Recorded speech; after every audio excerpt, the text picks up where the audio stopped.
ൊക്കെ അച്ഛനും അമ്മ എല്ലാവരും അതെ വലിയ അടുപ്പക്കാരാണ് ഞങ്ങൾ.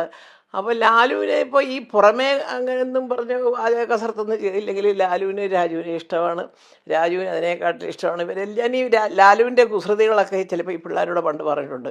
ഓ എന്നെ പോലെ ആയിരുന്നടാ മോഹൻലാൽ എന്നൊക്കെ പറഞ്ഞിട്ട് എന്നൊക്കെ പറയും. പക്ഷെ അതൊന്നും അല്ല, ലാലുവിൻ്റെ ഒരു മനസ്സുണ്ടല്ലോ, അതൊക്കെ ഒരു തുറന്ന വേദിയിൽ പറയാൻ, അത് സിനിമയിൽ എല്ലാവർക്കും കിട്ടത്തില്ല മോളെ, സത്യം പറയാം. ഞാൻ പറയാമല്ലോ, അമ്മ അസോസിയേഷനിൽ മോഹൻലാലല്ലേ പ്രസിഡന്റ്, അദ്ദേഹം പറഞ്ഞോളൂ ഇതാണോ ജോലി അദ്ദേഹത്തിന്? എന്തുകൊണ്ടാണ് ഈ അമ്മയുടെ തലപ്പത്ത് മമ്മൂട്ടി മോഹൻലാലും വരണമെന്ന് ഞാനടക്കമുള്ളവർ ആലോചിക്കുന്നത്?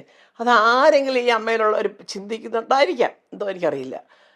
അവരുടെ പേരാണ് നമുക്ക് വേണ്ടത്, അല്ലാതെ അവർ രാവിലെ ഇവിടെ വന്ന് അറ്റൻഡൻസ് ഇടുമല്ല ആരൊക്കെ വന്നിന്നേലും ഒപ്പിട്ട് അതല്ല അവരുടെ ജോലി.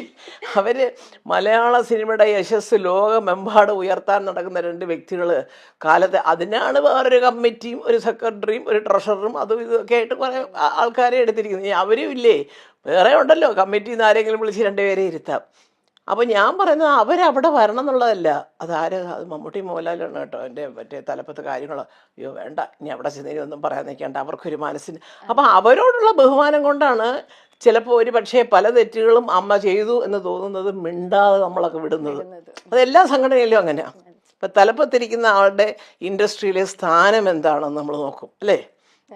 ഈ പറഞ്ഞതിൻ്റെ തൊട്ട് ജീവിതത്തിൽ ഒരു പടമറ്റം എടുത്ത് പൊട്ടി അടപ്പിളകി വീട്ടിൽ ഇരിക്കുന്നവൻ വന്ന് കടഞ്ഞിട്ട് നമ്മുടെ അടുത്തൊക്കെ പറയണം കേട്ടോ, നിങ്ങൾ പടം എടുക്കാൻ വരൂ എന്നൊക്കെ പറഞ്ഞാൽ, സാറൊരിക്കൽ പണ്ടെടുത്തില്ലയോ ഒന്ന് എടുത്തു, എന്താ അത് പോയി കൈ പോയി, അപ്പോൾ ഞങ്ങളും പോയാലോ എന്ന്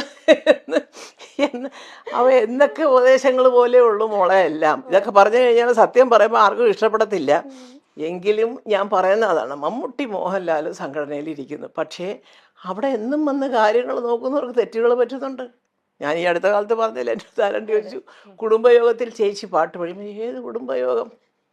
അല്ല അമ്മയുടെ അമ്മയ്ക്കൊരു കുടുംബയോഗം ഉണ്ടായിരുന്നു, ഞാനിവിടെ കൊച്ചിയിലുണ്ട്, ഞാൻ അറിഞ്ഞില്ല. അപ്പോൾ ചോദിച്ചപ്പം അന്ന് ബാബുരാജ് മാത്രം ഒരു ഉത്തരം പറഞ്ഞു, 4 പേരെ വെച്ച് ഏൽപ്പിച്ചു ഓരോരുത്തരെ ക്ഷണിക്കുക. അയ്യോ എൻ്റെ പൊന്നെ ചേച്ചി, ജഗദീഷ് പറഞ്ഞു കേട്ടോ. ഞാൻ എനിക്കതിലൊന്നും പരാതിയൊന്നുമില്ല, അപ്പോൾ ചെറിയ കാര്യം നമ്മൾ പിന്നെ ഈ വയസ്സുകാലത്ത് ഇനിയിപ്പോൾ കുടുംബയോഗത്തെ. അപ്പം ഞാൻ കളിയാക്കി പറഞ്ഞ് ജഗദീഷിനോട് കൂടെ പറഞ്ഞു, അതിപ്പം ആരെയാണ് നിങ്ങളെ ഏൽപ്പിച്ചത്? പെണ്ണുങ്ങളാണെങ്കിൽ അവരൊരു പക്ഷേ അമ്മയെക്കാട്ടിൽ ആങ്ങളമാരെ ആയിരിക്കും ഇഷ്ടം, ആണുങ്ങളാണെങ്കിൽ അമ്മയെക്കാട്ടിൽ പെങ്ങന്മാരോടായിരിക്കും ഇഷ്ടം, ഇതുകൊണ്ടാണല്ലോ വിളിക്കാത്തത്.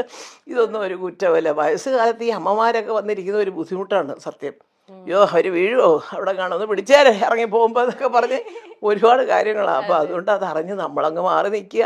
കുടുംബയോഗത്തിൽ വല്ല പ്രത്യേകമായിട്ട് വല്ലതും ഉണ്ടെങ്കിൽ നമ്മൾ പോകും, സഹകരിക്കും, അതൊരു സംശയമില്ല.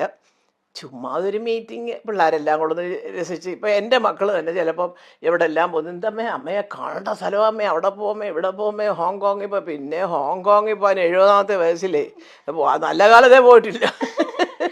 അതൊക്കെ ഞാനിപ്പോൾ പറയുന്നത് പിള്ളേരോട്, ഞാനും ഒന്ന് ലൈൻ മാറ്റാൻ പോവാ, യാത്ര, ഒരു ന്യൂ ജനറേഷൻ, ഒരു ഭയങ്കര അപ്പൊ അതുകൊണ്ട് ഞാൻ പറയാൻ കാര്യം മോളെ എന്താണെന്നറിയാം, ഇപ്പൊ എമ്പുരാന്റെ കാര്യം തന്നെ എടുക്കുമ്പോൾ മമ്മൂട്ടിയും മോഹൻലാലും ഒക്കെ അഭിനയിക്കുന്ന ഒരു പടം അതിന് തന്നെ ഒരു വലിയ വാർത്തയാണ് അല്ലേ. അപ്പോൾ അതിനകത്ത് പൃഥ്വിരാജ് ഡയറക്റ്റ് ചെയ്ത, പൃഥ്വിരാജിൻ്റെ ഒരുവിധം നന്നായിട്ട് അത്യാവശ്യമൊക്കെ പടം ചെയ്യാനൊക്കെ ഉള്ളൊരു കഴിവുണ്ടെന്നുള്ള 2 പടത്തിലൂടെ ഏറെക്കുറെ കുറച്ച് പേർക്കെങ്കിലും അറിയാം. അത് സമ്മതിക്കാൻ ഇതുപോലെ മോഹൻലാലിനെ പോലെ മനസ്സുള്ളവർക്ക്, അല്ലാത്തൊരു എന്താന്നൊക്കെ പറയാം, അതൊക്കെ പറയും, അത് പറഞ്ഞോട്ടെ, അതൊന്നും നമ്മളിങ്ങനെ കേട്ടിങ്ങനെ കളയുക. അപ്പോൾ ഇത് രണ്ടും കൂടെ ആയപ്പോഴത്തേക്ക് സത്യം എല്ലാവരുടെ നല്ല അന്തസ്സായിട്ട് എഴുതിയിരിക്കുന്നവരുടെയൊക്കെ കത്തുകൾ വായിച്ചാൽ നമുക്ക് ഭയങ്കരമായിട്ടൊരു അഭിമാനം തോന്നും. ചേച്ചി ലാലേട്ടനെ പോലെ ഒരാളെ വെച്ചിട്ട് ഇങ്ങനൊരു പടം ചെയ്യാനായിട്ട് പൃഥ്വിക്ക് ഒരു അവസരം കിട്ടിയത് തന്നെ വലിയ ദൈവാധീനം. പക്ഷേ പൃഥ്വി നന്നായിട്ട് ചെയ്യും, ഞങ്ങൾക്ക് വി ഹാവ് ദ പൃഥ്വിക്ക് അതിൻ്റെ കഴിവുണ്ട്, ഞങ്ങൾ അതുകൊണ്ടാണ് ആ പടം കാണാൻ ഇങ്ങനെ വെയിറ്റ് ചെയ്ത് എന്നൊക്കെ പറയുമ്പോൾ ഒരു വലിയ സന്തോഷമല്ലേ. അപ്പോൾ അതുകൊണ്ട് തന്നെ ഈശ്വരൻ സഹായിച്ച് എമ്പുരാൻ നിങ്ങളെപ്പോലെ തന്നെ കേരളത്തിലും ഇന്ത്യയിലും ഇന്ത്യക്ക് പുറത്തും ഒരു ചർച്ചയാണ്. അമേരിക്കയിൽ ആദ്യത്തെ ദിവസത്തെ ഷോയൊക്കെ ഞാൻ കാണിച്ചുതരാം വേണമെങ്കിൽ, എൻ്റെ ഫോണിൽ കിടപ്പുണ്ടല്ലോ. അല്ല, അവിടെ നിന്ന് എനിക്ക് ഞങ്ങളുടെ കോളേജ്, ഞങ്ങൾ ട്രിവാൻഡ്രം വിമൻസ് കോളേജ് ഗ്രൂപ്പുണ്ട്, അതിൽ പലരും അമേരിക്കയിലൊക്കെ ഉണ്ട്, എൻ്റെ സുഹൃത്തുക്കളൊക്കെ ഉണ്ട്, റാണി ജയശങ്കർ, അവരൊക്കെ.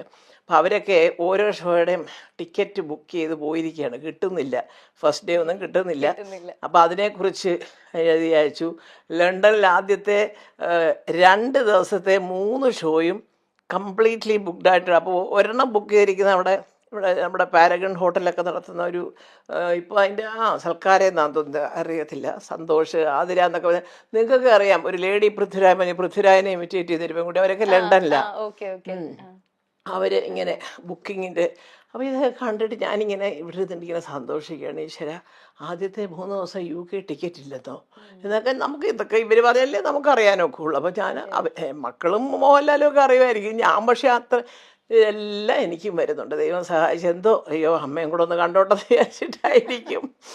അതെല്ലാം കാണുമ്പോൾ കൂടുതൽ വിനയത്തോടുകൂടി ഈശ്വരനോട് പറയാണ്, ദൈവമേ ശത്രുക്കളും മിത്രങ്ങളും ഉണ്ടെങ്കിലും ഇത് നമ്മുടെ ചോറാണ്, ഇതിനകത്ത് കരകയറ്റി വിടണം. ഇതേ ഉള്ളൂ എൻ്റെ പ്രാർത്ഥന. ഇപ്പൊ ലാലേട്ടൻ ആ പ്രസ് മീറ്റിൽ തന്നെ രാജുവേട്ടനെ പറയുന്ന കാര്യം നമുക്ക് തന്നെ ഭയങ്കര സന്തോഷമാണ്. ലാലേട്ടൻ പറഞ്ഞിരിക്കുന്നത് ഇന്ത്യയിലെ ഏറ്റവും വലിയൊരു സംവിധായകനായി മാറും പൃഥ്വിരാജ് എന്നാണ് പറഞ്ഞിരിക്കുന്നത്. ഞാൻ കണ്ടു, ഞാനിതെല്ലാം അതെല്ലാം ഞാൻ ലാലുവിൻ്റെ എല്ലാം ഞാൻ കേട്ടു. ഒരുവിധപ്പെട്ട പ്രസ് മീറ്റിൽ പറഞ്ഞ കാര്യങ്ങളൊക്കെ കേട്ടു. ഇന്നലെ തന്നെ ആക്ടറായിട്ടാണോ ഡയറക്ടറായിട്ടാണോ ഇഷ്ടം എന്ന് പറഞ്ഞ ആസ് എ പേഴ്സൺ അതൊക്കെ നല്ല ഒരു, അത് ശരിക്കും പറഞ്ഞാൽ അത് മോളെ അത് തോന്നിയാലും അല്ല രണ്ടും അറിയാം എന്ന് പറഞ്ഞാലും അതിന് ഉത്തരവായി അല്ലേ. 2 തരത്തിൽ അയാൾ മിടുക്കനാണെന്ന് പറഞ്ഞാൽ മതി. പക്ഷേ അതിൻ്റെ അപ്പോഴാണ് അങ്ങനത്തെ ഉത്തരങ്ങൾ വരുമ്പോൾ മനസ്സിൻ്റെ അടിത്തട്ടിൽ നിന്ന് ആത്മാർത്ഥമായിട്ടുള്ള ഒരു ഉത്തരങ്ങൾ വരും. അതാണ് അവിടെയാണ് നമ്മൾ മനസ്സിലാക്കേണ്ടത്.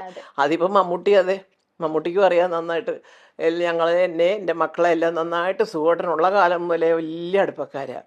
അപ്പം ലാലുവിനെ കുടുംബപരമായിട്ട് ഞാനൊരു കൊച്ചു മോനെ പോലെ എപ്പോഴും വയസ്സ് വലിയ വ്യത്യാസമൊന്നുമില്ല. എന്നാൽ ലാലു എന്നെ കണ്ട് ഒരുപാട് ഉള്ളതാണ്, ഞാൻ പറഞ്ഞില്ലേ. അപ്പോൾ എന്നാലും ആ ഒരു സ്നേഹവും അടുപ്പവും ഒക്കെ ഉണ്ടല്ലോ. ചുമ്മാ അങ്ങ് വെറുതെ ഈ പത്രമാധ്യമങ്ങളിൽ വരുന്ന ഭാഷ പോലെ തെക്കോട്ടും വടക്കോട്ടും ഇട്ട് കളയാനുള്ളതല്ല.